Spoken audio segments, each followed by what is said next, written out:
Hello hi. Aashaan John Paul George കഥ എഴുതി സംവിധാനം ചെയ്ത് അതുപോലെ തന്നെ മ്യൂസിക് കൂടി ചെയ്തിട്ടുള്ള നമ്മുടെ ചക്കരമുത്ത് ഇന്ദ്രൻസേട്ടൻ നായകനായിട്ട് വന്നിട്ടുള്ള ആശാൻ എന്ന് പറയുന്ന സിനിമയുടെ വിശേഷമാണ് നമ്മൾ സംസാരിക്കുന്നത്.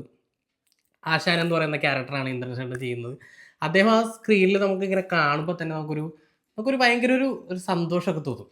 അത് വലിയ സ്റ്റാർ കാസ്റ്റ് ഒന്നുമില്ല സിനിമയിൽ. നമ്മുടെ ജോമോൻ ജ്യോതിറുണ്ട്, ശോഭി തെളിയനുണ്ട്, പിന്നെ അബിൻ ബിനോ സോഷ്യൽ മീഡിയയിൽ നിന്ന് ഒക്കെ വന്ന അങ്ങനെ വളരെ ചുരുക്കം. പിന്നെ പുതിയ കുറേ ആളുകളെ ഉൾപ്പെടുത്തിയിട്ട് ജോൺ പോൾ ചെയ്തിട്ടുള്ള സിനിമയാണ്. സിനിമ എങ്ങനെയുണ്ടെന്ന് ചോദിച്ചാൽ ഐ ലവ്ഡ് ഇറ്റ്. എനിക്കിഷ്ടപ്പെട്ടു. എന്ന് വെച്ചാൽ ജോൺ പോൾ ജോർജ് ഭയങ്കര ഇമോഷണലി കഥ പറയുന്ന നല്ല ഫീൽ ഗുഡ് പരിപാടികളൊക്കെ ചെയ്യുന്ന 2 സിനിമകൾ അറിയാമല്ലോ, ഗപ്പിയും അതുപോലെ തന്നെ അമ്പിളി. ആ 2 സിനിമകൾ കൊണ്ട് തന്നെ പേഴ്സണലി എനിക്ക് ഫേവറേറ്റ് ആയിട്ടുള്ള ഒരു ഡയറക്ടറാണ്. ഇതിലേക്ക് വരുമ്പോൾ ഫീൽ ഗുഡിനപ്പുറത്തേക്ക് ഇതൊരു അബ്സല്യൂട്ട്ലി സിനിമക്കുള്ളിലെ സിനിമ പറയുന്നൊരു സിനിമയാണ്. അതിനപ്പുറത്തേക്കൊരു സിനിമയുടെ ഒരു ഇമോഷനെ കുറിച്ച് സംസാരിക്കുന്ന ഒരു സിനിമയാണ്. സിനിമയിൽ കുറച്ച് അവിടെ ഇവിടെയൊക്കെ കുറച്ച് നെഗറ്റീവ് കാര്യങ്ങളൊക്കെ ഉണ്ടെങ്കിലും സിനിമ എന്നെ സംബന്ധിച്ചിടത്തോളം എനിക്ക് ഇഷ്ടപ്പെട്ടു.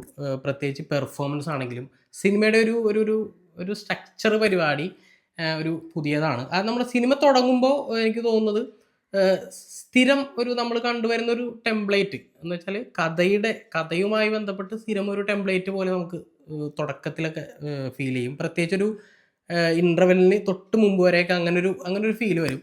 പക്ഷെ ഇൻ്റർവെല്ലിന് ശേഷം കുറച്ചും കൂടി ആ ഒരു ടെംപ്ലേറ്റ് മെയിൻറ്റെയിൻ ചെയ്യുന്നുണ്ട്. പക്ഷേ ക്ലൈമാക്സിലായിട്ടൊക്കെ വരുമ്പോൾ ആ ടെംപ്ലേറ്റിൽ നിന്നൊക്കെ മാറി ഒരു സ്ഥിരം പരിപാടിയിൽ നിന്നൊക്കെ മാറി ചിന്തിക്കുന്ന അല്ലെങ്കിൽ അങ്ങനെ ഒരു പരിപാടിയിലോട്ട് പോകുന്നൊരു സിനിമയായിട്ടാണ് ആശാൻ എനിക്ക് തോന്നിയിട്ടുള്ളത്.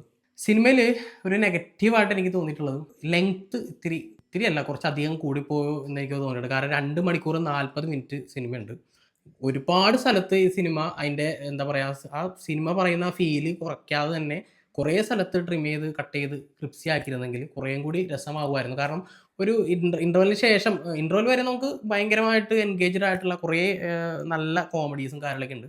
പക്ഷെ അതിന് ശേഷം കുറച്ചങ്ങ് നന്നായിട്ട് വലിയുന്നുണ്ട്. പ്രത്യേകിച്ച് ഇൻ്റർവെല്ലിന് ശേഷമുള്ള സെക്കൻഡ് ഹാഫിൻ്റെ പകുതി തുടങ്ങി.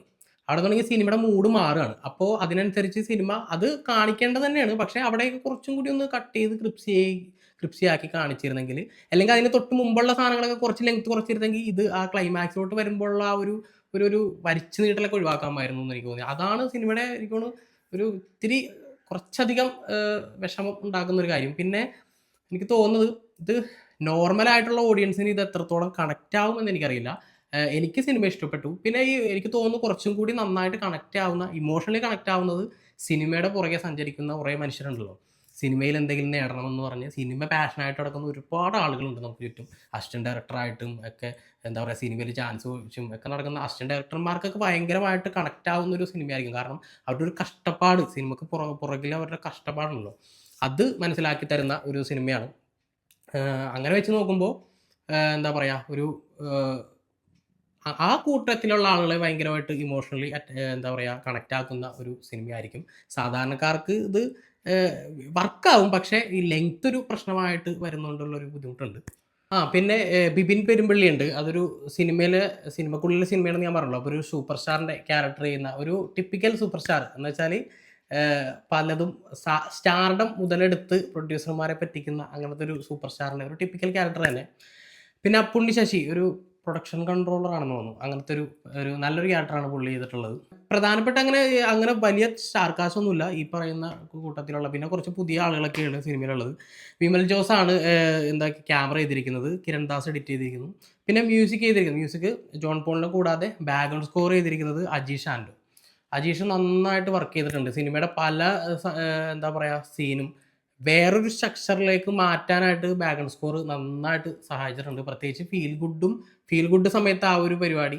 പിന്നെ ഒരു ജിം എന്ന് പറഞ്ഞുള്ളൊരു പരിപാടി, എന്താ പറയുക, ഒരു ഹൈ കിട്ടുന്ന ടൈപ്പ് സ്ഥലത്തൊക്കെ വേറൊരു പരിപാടി. അങ്ങനെ ടോട്ടലി ഒരു കണ്ടംപററി സ്റ്റൈലിലുള്ള ഒരു ബാക്ക്ഗ്രൗണ്ട് സ്കോറാണ് ചെയ്തിട്ടുള്ളത്.